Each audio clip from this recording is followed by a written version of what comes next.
Could it possibly be true? Yes, it is. It's the most wonderful time of the year. It's here just around the corner, and I'm here to make it more creative and even more inspired with some whimsical ideas. There's everything that we can possibly do together. And who am I? It's me, Indiana Jones. Let's get started. Today's projects are retro vintage Christmas inspirations, and this is an open collaboration that was hosted by my sweet friend Monica of Up All Night DIY. Her and I really enjoy the vintage retro look, and so do a lot of our friends, so I hope you check out the full playlist down below. Now I don't know exactly how vintagey this next project is, but I thought how cute it would be to have one of those little gumball machines. To me, that's very vintage. So here is my design for a gumball machine, and all I'm using is these two, or actually just one of the two clear balls that you get from the Dollar Tree and their little shot glasses that they have. I thought that was a perfect way to start. Then I had this beautiful glittery paper, and I love this mint color for Christmas. That is the thing with these vintage looks for Christmas with this pastel colors. I just love the mint and pink and light blue. It's just so cute and adorable. All I'm doing here is creating like a little area that's gonna look like where you get the gumball from. And there, our gumball stand is ready.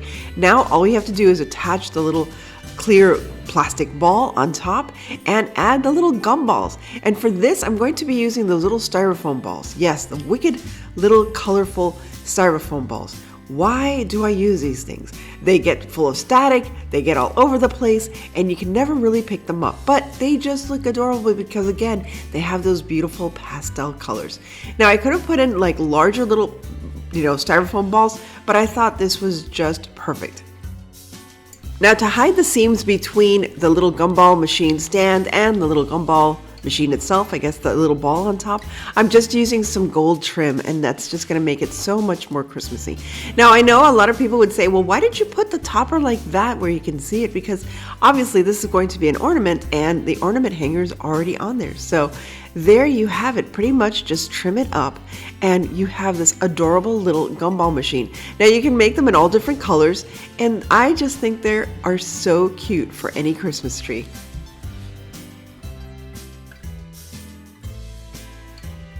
Now, back in the spring, my friend and I went to this antique store, and we found this huge bag of these vintage spools, and this is another wonderful fun idea. Now, again, you don't have to use the wooden spools that are antiques. You can use plastic spools, and they even sell wooden spools at places like Hobby Lobby. So you can buy like a pack of 6 for $2.99 or $3.99. It's very reasonable.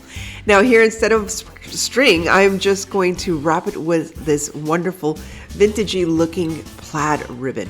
Now, I remember that back in the 90s, I think 90s is vintage now, the plaid was so big. So that's why I'm including it here on this craft. And next, again, I'm going to use that wonderful gold trim to create a little bow around my spool. And then lastly, I'm going to top it off with one of those little bottle brush trees. Those are so big, especially with the vintage look. They are truly back in style. So you can find a pack of, I think, 5 or 6 at the Dollar Tree, and they're just darling. And that's it. That's pretty much all you have to do for this next little ornament. This next craft project is going to be supervised by my kitten Luna, because goodness knows I can't craft without my kittens around me anymore. It's inevitable. I've given up, and they're so darn cute. Why not? Why not? So anyway, here I got these signs, these wonderful wood signs. I found them it was a flea market, a church flea market, and I bought all 4 for $1. Can you believe it? All 4. So believe me, you're going to see many, many more signs in my projects to come. Here's Luna, just to make sure I'm using the correct brush stroke. I don't know which brush stroke is the correct one, but she was very intently watching me as I painted, and it was just so much fun watching her, watching me, that I had to share it with all of you. So there's little Luna's, dark ears. She's just so cute, and there she is, back and forth, and I even, played with her a little bit, just watching her go back and forth. It's just so cute. So this creamy green color, I pretty much created with a couple of green colors that I had in my stash. And I wanted to create like a vintage kind of look, obviously, because this is a vintage collaboration. And it's just so much fun. I hope you like this one. I was able to use some IOD transfers. Now, these IOD transfers that I'll be using today are actually from last year. I got them on sale, and I was just so happy. Again, at that flea market, I was very, very lucky to find the transfer book on sale, and I think I bought it for $7 or $8, and that's like half of the price that is usually on retail. But I know that there's new IOD transfer books out there. Now I decided to go full on retro and add a red trim.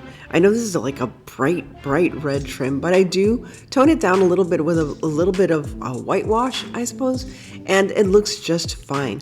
Now I can't wait to show you this beautiful design from the IOD transfer book that I have. Again, this is a smaller book, and I'm almost sure that this is from last year, but again, I found it at such an incredible price. I wish there was more IOD transfers at that garage sale or that flea market that I found in a church nearby. And there it is. I love this Merry Christmas sign, and that's the book. There it is. And here I am just transferring the IOD transfer. I love working with IOD transfers. If you've never worked with transfers before, do it. I am just finishing up this transfer, and of course I have to show you the reveal, because there's nothing better than doing a transfer and then you lift it up and then you see little pieces that you still gotta fix, but that's okay. It all works out.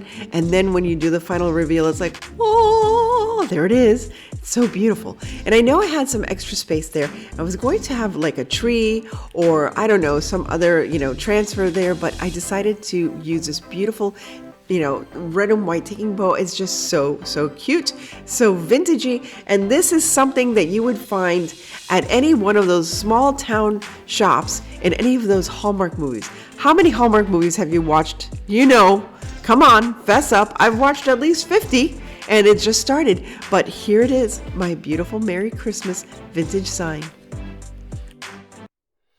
Now, this is a side of the road find that I got, and apparently they took this, it looks like it was a silver platter. They started painting it. They didn't quite finish it, so I went ahead and repainted it white just to finish up what they started. And again, using this beautiful IOD transfer, I couldn't help myself. It reminded me of those beautiful Spode plates that is, there's nothing more vintage, more classic than a Spode Christmas tree platter or plates or mugs, anything. I just love the look of this. And once again, it's an IOD transfer, so it's going to work out just fine, just beautiful. So here I am just transferring with that little stick they have. I finally got one of their little sticks, and I'm just finishing up. And again, like I always said, the best thing about using a transfer is that final reveal when you've got everything done right. And yes, there it is. Ta-da! It's so pretty. And I loved it just as it was, but then I looked at it and looked at it again, and it looked kind of dull. So I decided to add gold to the side of it. Now you tell me, did I do the right thing or not? Should I have painted the outside red? I like the gold because it kind of gives it that vintagey look once again. But you tell me, what do you think? Should I have left it white? Did I paint it right by painting it gold? Or should I have painted another color? Should it have been, red or green? Or should I have put just greenery all around the platter? Either way, it's pretty. I love it. And it's just going to add more vintage vibes to my holiday decor this year. These wonderful Dollar Tree Christmas trees that are wonderful for everything else except for Christmas trees because they are so scrawny sometimes. But if you use enough of them, they are such a steal. If I were to go out and buy a white, Christmas kind of white pine tree wreath, this would probably cost me at least $20. And there is my supervisor once again. Oh, the joys of kittenhood. I am telling you, being a mommy of 2 new kittens is really a lot of fun. It's challenging, but fun, because this was the favorite place to be during this craft project, and I didn't mind. I was like, okay, if you sit there calmly and let me do my work, we're all good, sweetie. She's so cute. Oh my goodness. And then, of course, her sister had to come along. There's Kudu. you know, and I can't help myself. They're just too adorable. I let them just destroy my project, and then I had to retry it again. So here I am tying down those white Christmas trees. What I did was I did bend the middle stand of the tree, and I'm just fluffing up one side of it. Luke had to come and help me because I wasn't getting anywhere with both kittens there. And all I am doing is wrapping them with their own, with the branches themselves, just wrapping it onto the wreath form. And this is the larger wreath form.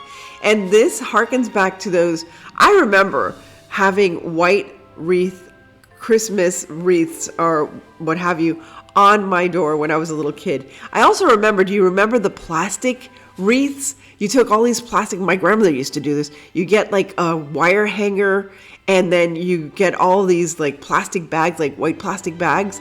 And then they would just like, you know, make holes in it and put it onto, you know, the wire hanger, and they would make a wreath out of that. I remember that. And then they would put like all these colorful, pastel-y kind of colored, you know, ribbons and balls. Maybe it was just me, but I remember us doing that. So here I am finished with the full wreath. Now I'm going to add all these wonderful pastel vintage decor that I had. I think I had this from last year. I'm not sure. I think I bought this on clearance, but I have all these wonderful pastel colors, and I thought, oh my gosh, this is so perfect for a white pine tree Christmas wreath. And here I am just adding them on, and you can add them on using the branches or gluing them on. So I'm using both. And by this time, I think Luna passed out. You can see her there on the side. She just passed out. And I was like, that's fine. We were listening to Christmas music, and I think that's what calmed her and her little sister down. The other one is sitting right beside me in the bar chair. And of course, now she woke up. Now they're both curious. Again, I apologize, and I don't apologize for my lovely kittens. I hope you like cats. And if you don't, well, I'm so sorry. This is my life now with my two little kittens. Here I am just adding all of these balls and baubles, and you can add whatever you have. But once again, if you go to the Dollar Tree, if you see these, I would say buy yourself at least 5, if not 10 of these white Christmas trees. For some reason, the white Christmas trees are the first ones to disappear off the shelves at Dollar Tree. And yes, the many of my ornaments ended up on the floor while I was doing this because, of course, my little kittens were playing. I don't know. What do you guys do? How do you get your cats to not get so interested in your projects while you're crafting? Look at how cute this is looking. Oh my goodness. I forgot how cute this was looking. I really, really love it. And I had to take a break from my wreath creation, not only because of my kittens hanging out, but I got a ring at my door, and when I went, I was so happy to find I received a new package, and I want to share it with you. It's Fragile, and it's from The Other Aesthetic. They approached me to review some of their products for gift ideas. So here is my first gift, and this is going to be for, don't tell him, for Luke. It's a Marshall's amp keychain holder. Isn't that cool? The keychains are actually amp-like extensions. Now, this one's for Ethan because he is a watchmaker, and I thought this was so fabulous. If you've ever seen Dali's paintings, this is one of the melted clocks from his collection, and I love this. I think Ethan will love this too.